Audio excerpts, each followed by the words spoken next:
Bright and early. We got the early slot this morning. Well, first off, before we kind of record, let me thank you all for coming. I know it's an imposition, but it's important. The overall backdrop. Let me just say a couple words. Overall backdrop, then we'll take questions. And I just said something to the effect just as I was walking in. Big picture. The threats are changing rapidly. The threats that face Canada, the threats that face the alliance, evolution of the technical threats, if I can put it that way, from hypersonic missiles to autonomous warfare, hybrid warfare, the adversaries, Russia as a direct adversary. So that evolution is there. There's a process of shifting burdens. We've known about that, shifting burdens towards within the alliance, away from the United States.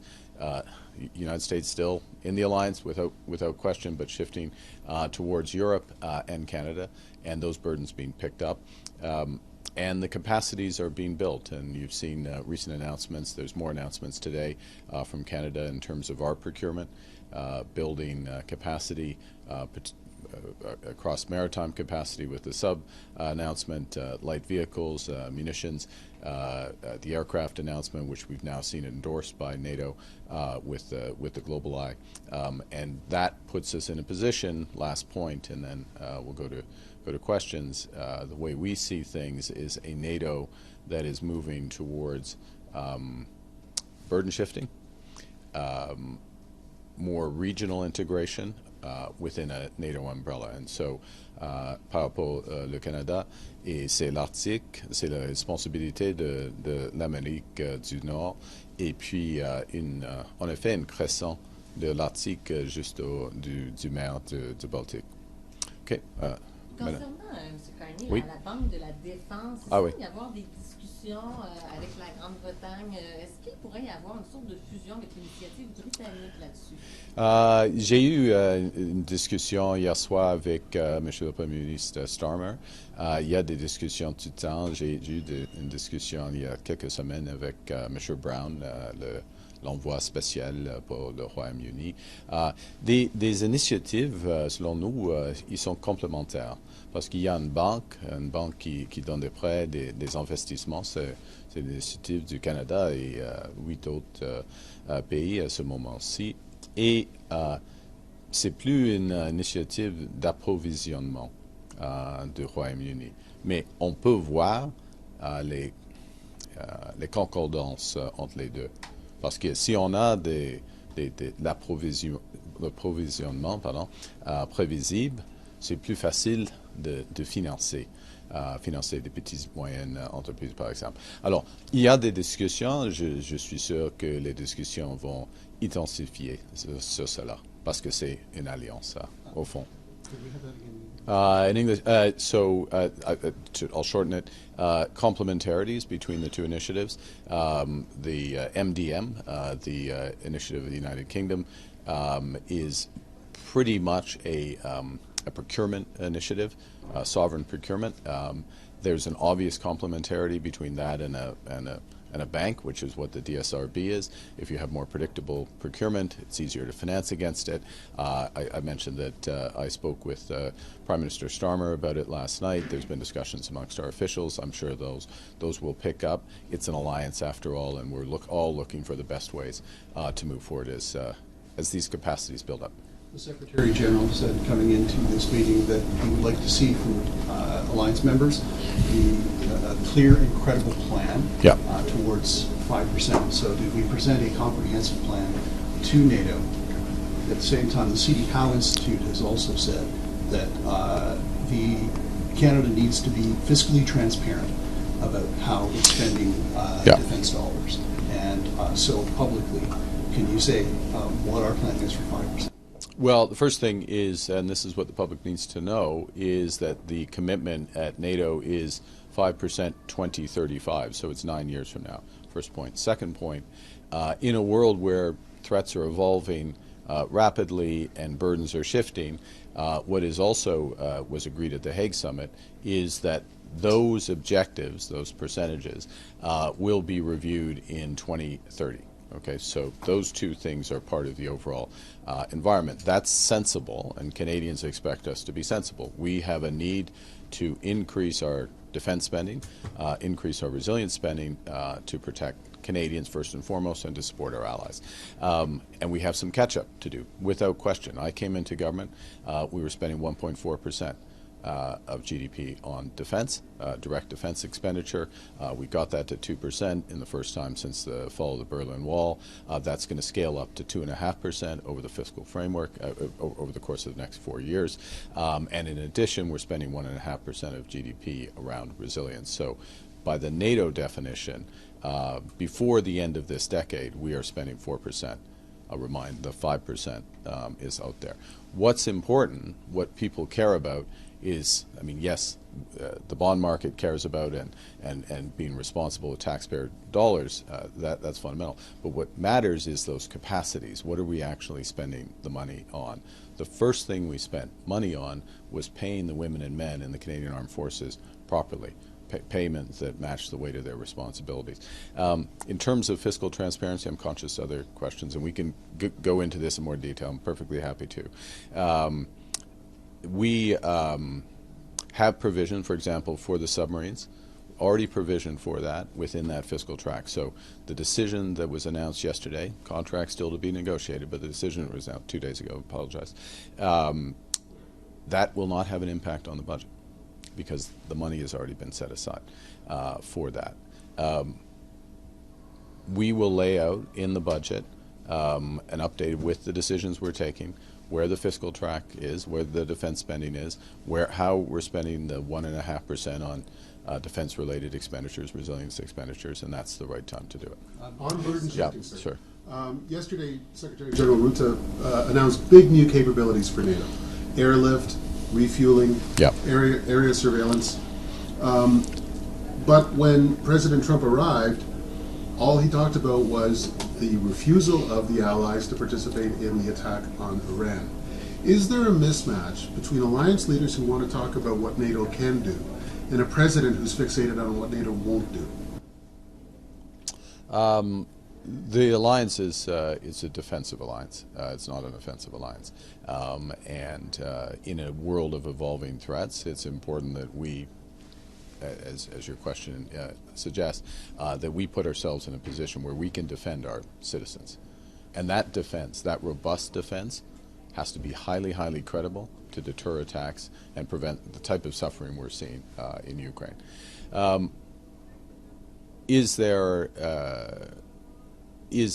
more to do in order to be in that position? Without question. And what Canada looks to in these meetings, and all related meetings and interactions, is to identify where those gaps are and help to close them, and to do so in a transparent way. And that's a process. That's an iterative process. Yes, the President of the United States had a desire for more offensive support with respect to the Iran conflict, and it wasn't a direct ask of Canada. We didn't have the capabilities. We're not relevant from a base perspective in that theater, and that's between him and specific NATO allies. On the submarines, yeah, you've said that the economic benefits were a major part of the decision-making process. What was it that clinched it for the winning preferred bidder? Yeah. And is there a consolation prize for the prospective loser? They want to sell all kinds of things, land vehicles, etc. Well, the first thing is that the process was run by the Defense Investment Agency. So there's a series of criteria that are there. Obviously, cost is a component of it. Both bidders, as you know, I think, had met the operational thresholds of the Royal Canadian Navy. So both were, seaworthy from their perspective, or would perform the job. One of the, there's a set of related issues, though, such as sustainment. So how do we make sure that these subs are available for decades? Where does that sustainment take place? How is that expertise transferred from the bidders to Canadians and Canadian businesses, so that Canada is doing the sustainment? There's associated industrial and technical benefits that came with both of the bids, which were evaluated. So it was a series of criteria and matched or assessed on a pairs basis. If you were allocating a score of 10, who do you give it? You know, the 7-2 and the 3-2. That's effectively the process that the DIA takes. To the second part of your question, we have a deep strategic relationship with the Republic of Korea. I had a very productive conversation with President Lee on the weekend to inform him of the decision. Obviously, he was disappointed, but the conversation immediately pivoted at his initiative to a series of issues around AI and technology risks and how we can continue and deepen our cooperation there. We picked up on that conversation. We had a long bilateral here yesterday. That's not a consolation prize. That is allies working together strategically on important issues. There's just a host of other issues where we're going to work with Korea and build out and continue to do Is so. Tom Pittfield's appointment to the Senate a reward for helping you win the election? Absolutely not. Tom Pittfield is an entrepreneur. He's a philanthropist. He's got deep technological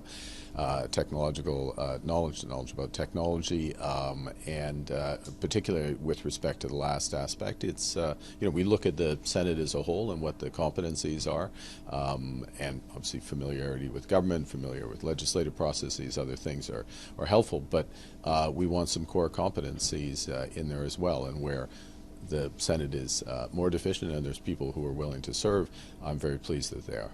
Could you explain the mechanism You for? called Ron irresponsible just moments ago. It is irresponsible. They were, sorry, I'll let you finish your question, sorry. Yeah. What do you make of the U.S. strikes yesterday, and do you think the peace deal is threatened? Well, Si vous pouvez répondre en français. en français, ok, merci. Ok, c'est une situation avec, on commence en français, c'est une situation avec un cessez-le-feu. Okay? Il y a un cessez-le-feu, c'est pas parfait, mais ça existe.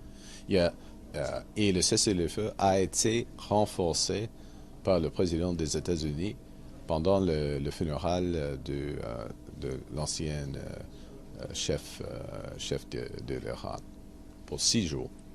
Et pendant cette période de deuil, où l'Iran est en deuil, l'Iran a attaqué le Qatar et l'Arabie saoudite plusieurs fois. Ça, c'est irresponsable.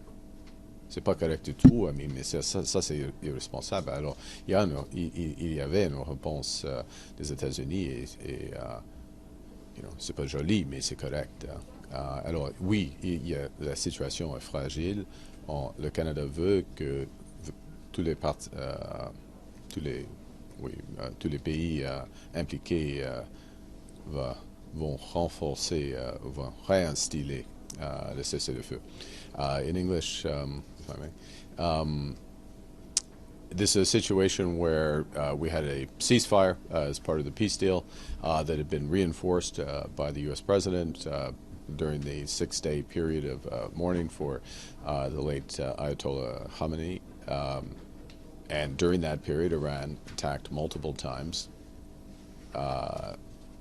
They would call targets, we would call infrastructure assets in Qatar and Saudi Arabia, and threatened shipping again.